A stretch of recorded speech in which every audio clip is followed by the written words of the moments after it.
उसी गांव में एक धीरू नाम का गरीब किसान रहता था। धीरू के परिवार में उसकी पत्नी थी। धीरू बचपन से ही गरीबी में जी रहा था। धीरू मेहनती और एक ईमानदार इंसान था और धीरू के पास जमीन का एक छोटा सा टुकड़ा था।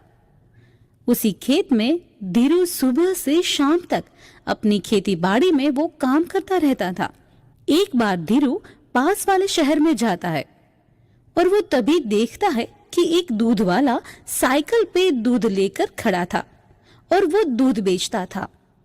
ये देखकर दूध वाले के पास जाता है और कहता है, भैया, आप जो दूध लेकर आए थे वो तो कुछ ही समय में बिक गया। आपका दूध ऐसे ही कुछ ही समय में बिक जाता है क्या? हाँ भैया, मैं जो दूध लाता हूँ वो तो सिर्फ कुछ ही समय में बिक जाता है।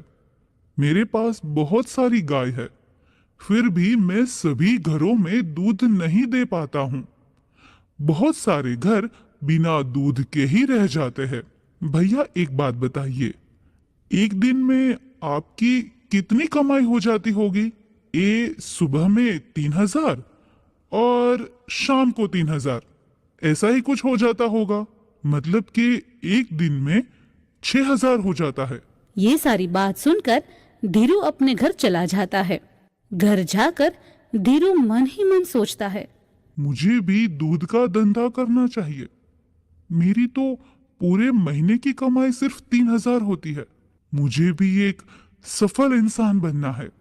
धीरू मन ही मन सोचता है और तभी उसकी पत्नी कहती है, आप जब से शहर से आए हैं तब से मन ही मन क्या सोच रहे हैं? मैं पास वाले शहर में एक दूध वाले से मिला था और उसकी एक दिन की कमाई 6,000 रुपए होती है। लेकिन आप सोचिए कि आप ये दूध बेचने के लिए गाय कहाँ से लाएंगे? हमारे पास तो इतने पैसे भी नहीं है। मैं दिन रात मेहनत करूंगा और दिन रात मेहनत करके गाय खरीदने के पैसे कमा लूंगा। अब मुझे इस गरीबी से बाहर निकलना है।